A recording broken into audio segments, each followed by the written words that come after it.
Bueno, buenas tardes a todos. Ya empiezo, después de estos problemas técnicos.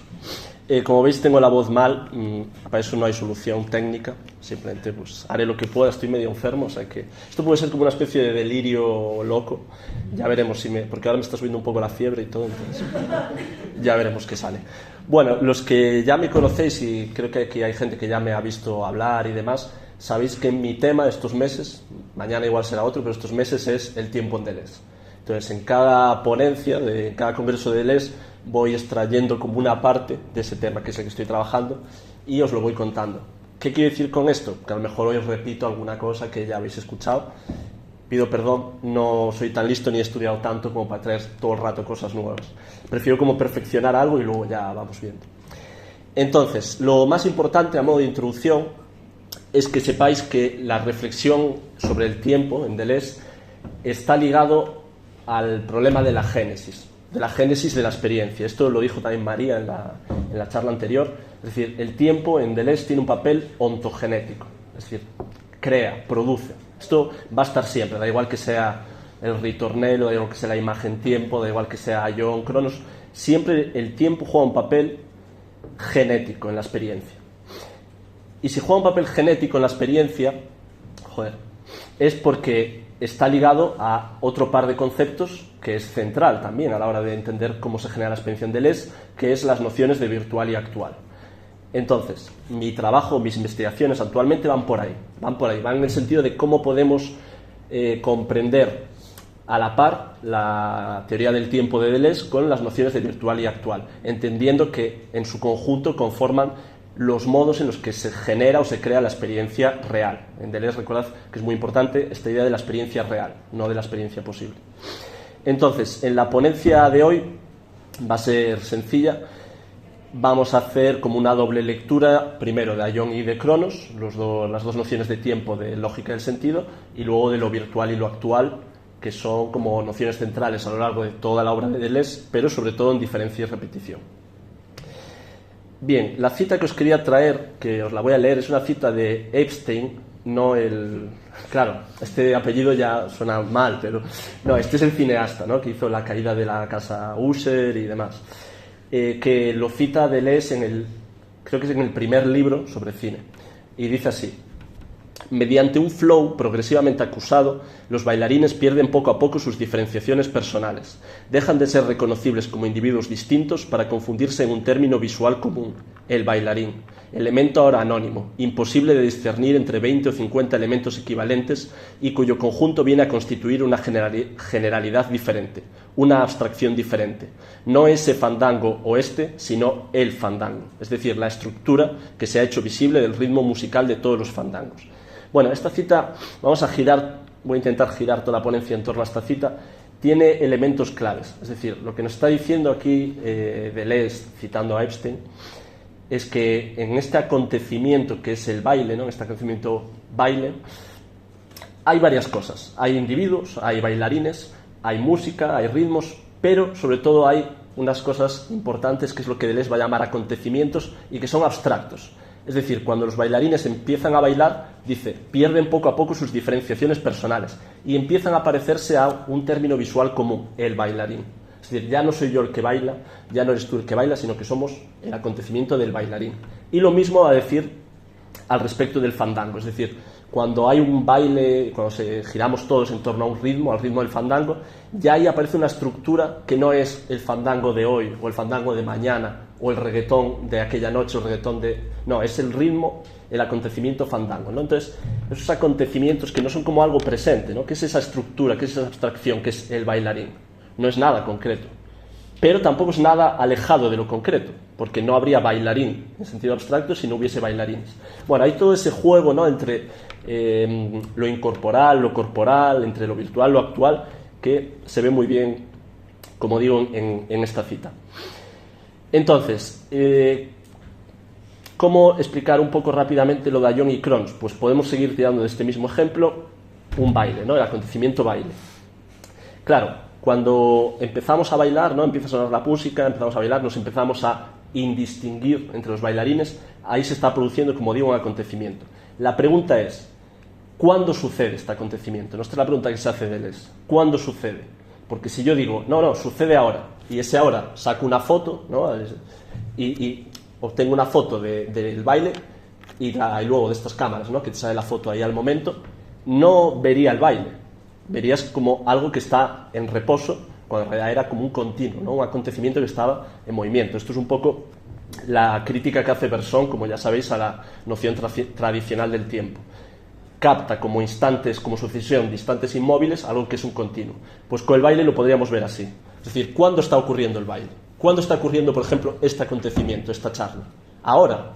No, ahora no, sino ya pasó. Es algo como que ya está siendo a la vez que ya está pasando, y si alguien lo quisiese captar en un instante, lo perdería, porque lo desnaturalizaría el movimiento, el ritmo, ¿no? Entonces tenemos ahí un problema, ¿no? Tenemos un problema que es que hay cosas, elementos, acontecimientos que no se pueden representar, es decir, no se pueden reducir al presente. Esto significa representar, porque en el momento en que los representamos, los reducimos a un presente, pues lo falsificamos, por decirlo así. Ya no es eso, es otra cosa. Es decir, no quiere decir que sea peor o mejor, ni que no exista o que exista, es, pero ya es otra cosa, no era ese acontecimiento baile. Eso solo se puede captar como continuo. Y entonces tenemos este esquema, básicamente, que es un poco sencillo, que parece que hay dos concepciones del tiempo, que serían incluso contradictorias entre sí. Una, que sería el presente, ¿no? La sucesión de horas, y otro, ese continuo de pasado-futuro que podríamos llamar virtual, por decirlo así. Y el estado de cosas presente podría ser actual. Porque, claro, aquí ocurre una cosa, es decir, no es tan fácil como decir, vale, el tiempo es un continuo, pues entonces afirmamos el continuo virtual, el acontecimiento baile, el acontecimiento charla y ya está. No, porque ocurre que nosotros nos modificamos siempre en un presente, los cuerpos cambian en un presente. Da igual cuál sea el presente, pero siempre en un presente. Entonces parece que hay como eso, como una especie de acontecimientos abstractos, de vapores o de campos de fuerzas que no pueden reducirse al presente, pero a su vez lo que ellos provocan, sus efectos, siempre ocurren en un presente. Da igual en qué presente, pero siempre ocurre en el presente.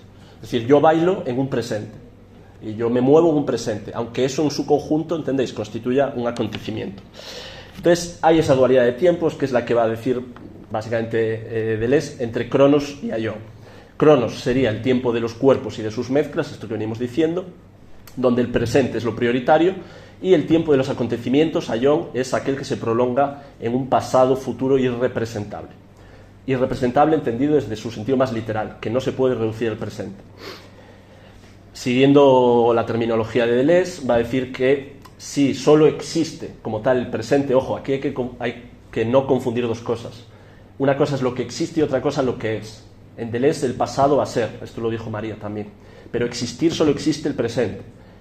Y los acontecimientos no existen, sino que va a decir que subsisten o insisten en el presente, pero no existen como tal. Pero existir no es igual a ser. Bueno, esto sería un lío filosófico muy gordo y no nos vamos a meter con eso. Entonces entendéis el esquema básico, ¿no? Cronos Aion, Cronos actual, Aion virtual, Cronos mezclas de cosas, mezcla de los cuerpos, y Aion eso que subsiste, eso que acecha, ¿no? Esos fantasmas que acechan a los cuerpos.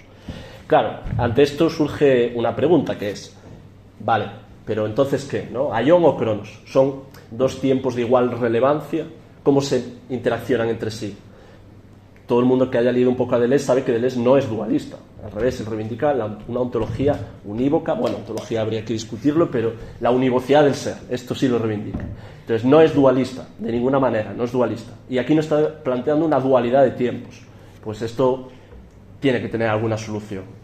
O asumir que Deleuze es absolutamente contradictorio, que por ahora no lo vamos a asumir.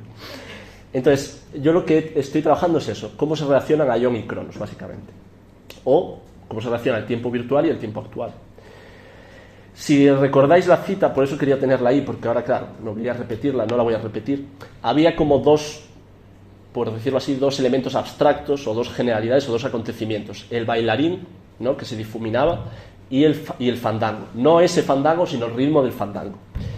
Entonces, ¿qué va a decir Deleuze? Que los acontecimientos virtuales se modifican entre sí sin necesidad de pasar por lo actual. Es decir, la estructura bailarín, esto puede ser un poco abstracto, pero es así. La estructura bailarín modifica la estructura fandango independientemente de quién lo esté bailando, de cuál sea la reproducción concreta de una canción de fandango. Las estructuras abstractas se modifican y se complementan entre sí. La música, el ritmo musical modifica al bailarín, etcétera, etcétera. Entonces, en resumidas cuentas, según lo que venimos diciendo hasta ahora, tenemos un esquema muy sencillo, que es el acontecimiento virtual modifica los estados de cosas corporales, ¿no? El acontecimiento baile nos modifica, nosotros modificamos al acontecimiento baile, es una circularidad, y a la vez el acontecimiento baile se modifica entre sí con otros acontecimientos virtuales. Por tanto, de lo actual se puede pasar a lo virtual, de lo virtual a lo actual, y de lo virtual se puede pasar a lo virtual, en términos muy técnicos. ¿Qué falta por analizar? Nos falta analizar el proceso que va de lo actual a lo actual. Es decir, nos falta analizar el proceso que va del presente al presente, de los estados de cosas corporales a otros estados de cosas corporales. Y es justamente este proceso el único que Deleuze va a rechazar. Es por eso que la ponencia se llamaba El tiempo como fractura, porque podríamos imaginarnos, ¿no? Imaginarnos el tiempo en Deleuze como si fuese un círculo, ¿no? Esa circularidad entre el continuo de pasado-futuro entre los acontecimientos y las actualizaciones, pero que se rompe, ¿no? Que se fractura por uno. Claro, aquí puse, luego lo pensé, se fractura por uno de sus lados, pero si es un círculo no tiene lados, ¿no? Entonces es un poco absurdo. Bueno, pero hay una fractura, ¿no? Y la fractura es esa que impide que de lo actual se pueda pasar a lo actual. ¿Qué quiere decir esto en términos más normales?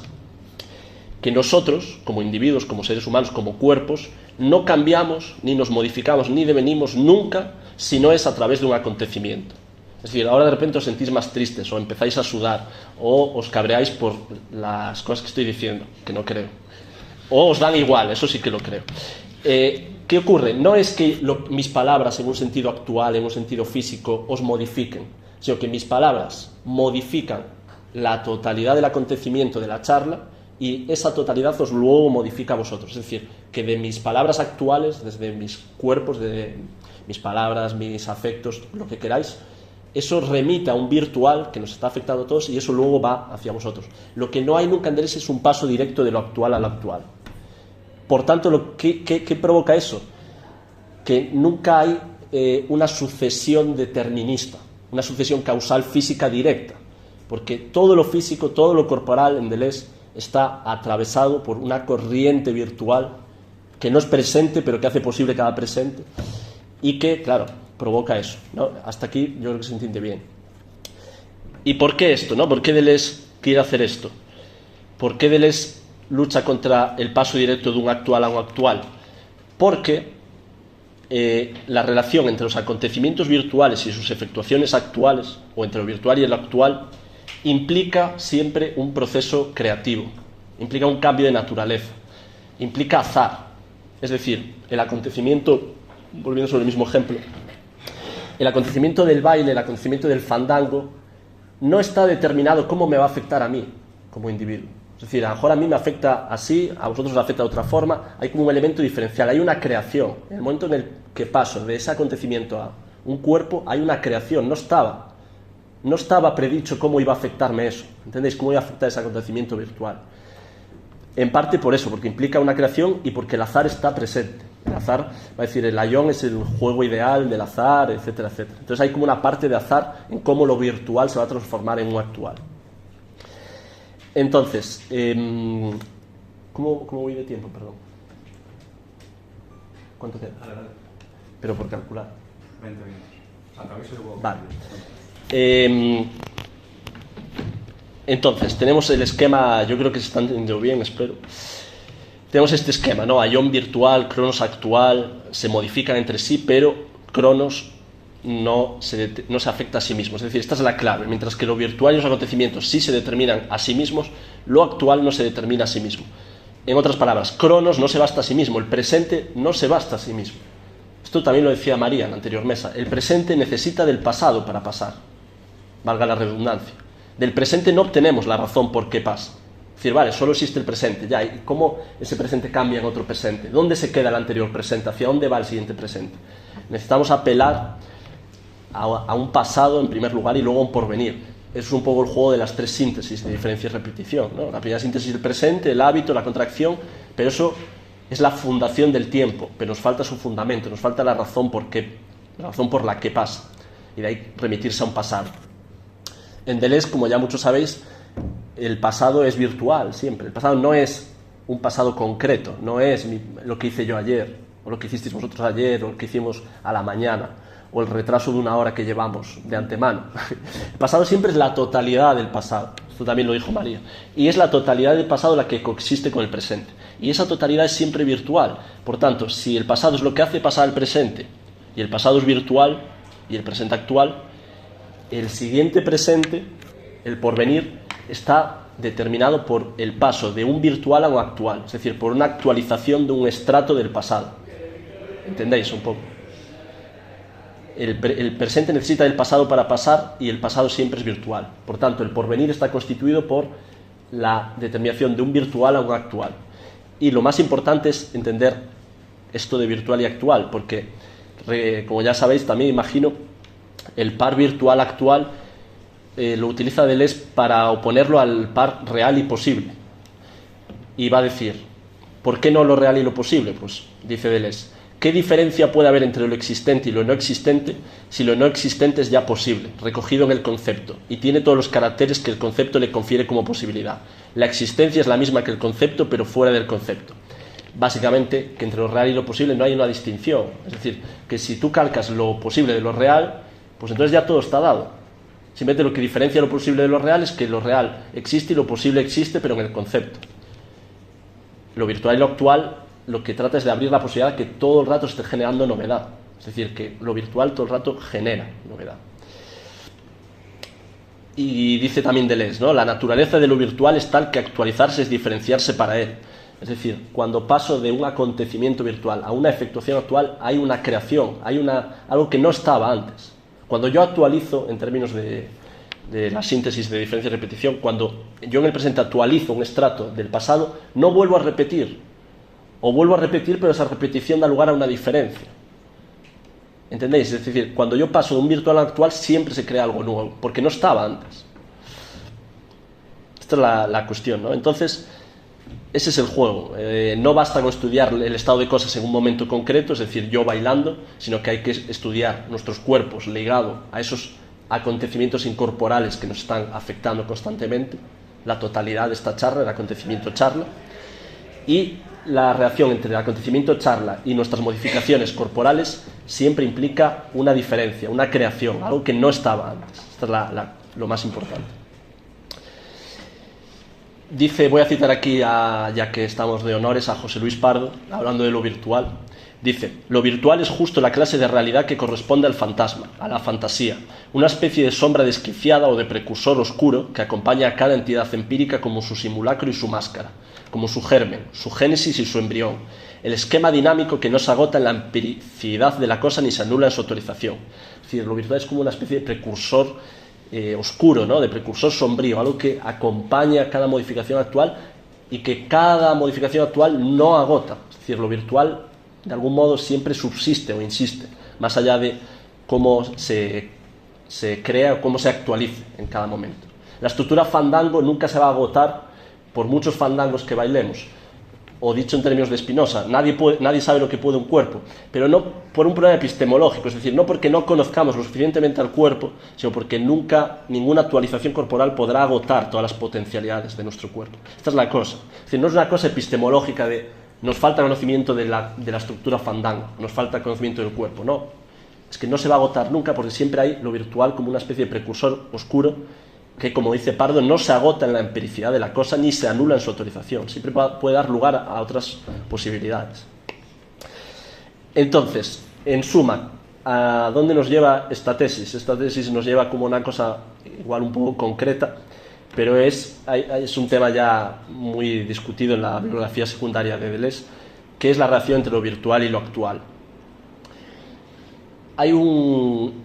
Esto no sé si lo mencioné alguna vez, hay un estudio que es probablemente como el mejor a este respecto, que es de un australiano que se llama Clisby, que es del 2015, donde hace como una especie de panorama general de las posibilidades de interpretar esta relación entre lo virtual y lo actual. Él básicamente expone solo dos, una que es prioridad virtual y otra reciprocidad.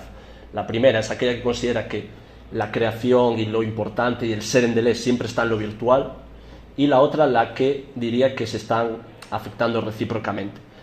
Yo propongo una tercera y no soy como tan osado de decir que esta es mi interpretación, porque creo que hay autores que él asocia a una de esas interpretaciones que no está del todo bien asociado.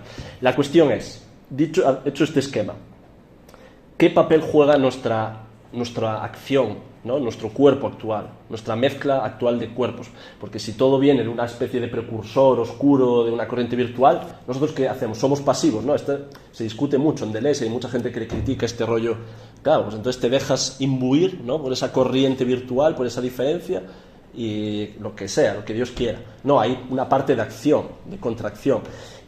Y eso es porque nosotros también modificamos lo virtual. Es decir, sí, efectivamente, nosotros, o sea, el acontecimiento fandango nos determina de una cierta forma, pero nosotros de repente inventamos una nueva forma de bailar el fandango y la estructura fandango cambia. ¿Entendéis? Es como un juego recíproco entre lo virtual y lo actual. Porque si... genial, voy sobrado. Porque si nos postulamos en la postura de prioridad virtual, eso puede dar lugar a lecturas como la que hace Badiou o más gente, de decir, no, en Deleuze hay una especie de uno diferenciador, que es lo virtual, una especie de rollo plotiniano, ¿no? Que hay como un dios de la diferencia que emana y crea todo el rato cosas nuevas. No, o sea, en conversaciones que lo estuve repasando el otro día, dice, a mí el uno no me interesa nada. Lo dice así, bueno, igual exagero, igual no lo dice así, pero algo así dice, yo no quiero pensar lo uno, el uno. Y Badiou en su lectura todo el rato dice, no, Deleuze es un pensador de lo uno, pero que no, si te está diciendo que no, ¿qué más quieres? Entonces, bueno, si caemos en esa idea de que lo importante es la diferencia, lo importante es lo virtual, y nosotros simplemente somos sujetos pasivos, podemos caer en esa interpretación plotiniana o platónica de Deleuze. Entonces tiene que haber cierta reciprocidad. Ahora, ¿dónde yo no compro la tesis de la reciprocidad? En que sí hay cierta jerarquía, es decir, lo actual tiene un papel, ¿no? Las mezclas corporales, el cronos, el presente, tiene un papel, pero creo que no juega el mismo papel en la creación o en la génesis de la experiencia que lo virtual. ¿Por qué? Por lo que venimos diciendo, ¿no? Porque sí, lo actual modifica lo virtual, pero lo actual nunca modifica otro actual, mientras que los acontecimientos modifican lo actual y se modifican entre sí, ¿entendéis? Lo virtual modifica dos cosas y lo actual una. Entonces, no hay la misma prioridad. Porque si hubiese la misma prioridad, no estaría tan claro ese juego de la diferencia y de la identidad y esas cosas, ¿no? Entonces, básicamente, por ir resumiendo, las posibles posturas respecto a este tema eran prioridad virtual o reciprocidad. Pues yo defiendo una tercera y defiendo que no solo soy yo el que la defiende, sino que otros autores también la han defendido, que es reciprocidad asimétrica o reciprocidad jerarquizada. Es decir, sí, se afectan mutuamente los cuerpos y los incorporales, los acontecimientos y sus efectuaciones, pero es asimétrica, en el sentido de que no juegan el mismo papel, o jerárquica. Y esto lo vuelvo a llevar ahora, ya cerrando el círculo, al tema de Aion y Cronos. No son dos tiempos ¿cómo decirlo? No tienen la misma relevancia. Es decir, Aion juega un papel prioritario frente a Cronos. No hay dos tiempos, hay uno. O mejor dicho, como dice Zurabichvili, no hay una dualidad de tiempo, sino una relación entre el tiempo y su afuera, entre las efectuaciones presentes y aquello que las posibilita como forma pura del cambio. Es decir, solo hay un tiempo que se relaciona con un afuera, con esa especie de acontecimientos incorporales, que es lo que le da ese movimiento para que esté deviniendo constantemente. Esa forma pura del cambio que no cambia, pero no son igual de relevantes, porque si no se rompería. Incluso en lógica del sentido llega a decir que Aion es el ser unívoco. Llega a decir esto. Entonces, si Aion es el ser unívoco, no puede ser que sean iguales Aion y Cronos, no puede ser una dualidad. Y Deleuze habla de dualidad al principio de lógica del sentido. Yo defiendo que luego acaba como otorgándole cierta prioridad a Aion. Y Aion es lo virtual o los acontecimientos. En Deleuze, si bien no hay un rechazo de lo corporal en el sentido del presente, ¿no? De las cosas, de las mezclas de los cuerpos, sí hay una prioridad sobre ese elemento, esa corriente virtual, esa corriente de diferencia que sobrevuela, por decirlo así, ¿no? Que sobrevuela sin espesor todo lo que nos ocurre y que posibilita que haya un retorno, un eterno retorno de la diferencia. Entonces, esta es la tesis: reciprocidad asimétrica o circularidad jerarquizada entre lo virtual y lo actual, no hay dos tiempos, sino que hay un tiempo y su relación con el afuera, con un afuera que lo está todo el rato moviendo constantemente. Y se podría decir, resumiendo, que el tiempo es un continuo, ese continuo de Ion, que paradójicamente está conformado por discontinuidades, por bifurcaciones, por acontecimientos que impiden su carácter sucesivo y cronológico. Es decir, en Deleuze el tiempo es un continuo, pero es un continuo discontinuo, aunque parezca raro. Es decir, es un continuo en el que todo el rato hay fracturas, hay grietas que le hacen como, vale, estoy en un presente, vuelvo al pasado, luego vuelvo al porvenir. Es como un tiempo formado por bifurcaciones, discontinuidades y por una circularidad entre el presente y ese continuo virtual de pasado-futuro, ¿no? Entre lo actual y los acontecimientos virtuales. Pero es una circularidad, va a decir Deleuze, eternamente descentrada. No es una circularidad perfecta, es una circularidad que a lo mejor se cierra aquí, hay una fractura, vuelvo al pasado, vuelvo al porvenir. No es como un caos, por decirlo así, un caos donde ya no hay sujeto, ya no hay agente. Esto es un poco básicamente la tesis, y ya por acabar así con un excurso que veo que me da tiempo. Se podría decir que en Aristóteles, de repente paso a Aristóteles, ¿no? En Aristóteles la vía de la physis y la vía del logos se terminaban reencontrando su imperfección. Es decir, para Aristóteles las cosas del mundo sublunar, la physis estaba dividida en tres principios, que eran materia, forma y privación. Y el logos está dividido a su vez en sujeto y predicado. Ambos son imperfectos, porque no son una unidad, no son el objeto divino, pero en tanto que imperfectos, acaban como siendo perfectos el uno para el otro. Lo que pretende aquí Deleuze es salvar, Aristóteles es salvar la unidad de pensamiento y naturaleza. Pues bien, en Deleuze se podría decir que es casi un poco lo contrario, ¿no? En Deleuze es la cesura, la grieta, lo que libera el tiempo de su sumisión al movimiento, a la vez que libera al sujeto del anclaje de la representación. Es decir, solo un sujeto larvario, solo un sujeto disgregado puede habitar un tiempo loco, un tiempo caótico, un tiempo que está totalmente descentrado. Un tiempo fuera de sus goznes, va a decir en diferencia-repetición. Entonces, si el movimiento aristotélico salva la correspondencia unitaria entre naturaleza y pensamiento, el tiempo deleuziano se podría decir que afirma de una vez por todas la disyunción inclusiva entre el pensamiento y su afuera, entre lo corporal y lo incorporal, entre las palabras y las cosas. Hay una grieta, hay una fractura entre las palabras y las cosas, entre lo corporal y lo incorporal, entre el presente y el siguiente presente. Entonces, más que salvar una unidad, lo que hace es al revés, es afirmar la disyunción, esto, y no hay forma de unirlos. Hay que afirmar lo uno y lo otro, ¿no? Afirmar la diferencia. De tal modo que la acción siempre sería contraefectuación, encarnar el acontecimiento para doblar su efecto, ser la grieta que separa el tiempo de sí mismo para separarnos de nuestro sí mismo, de tal forma que ya no haya mismo y por tanto tampoco mundo, Dios o yo. Gracias.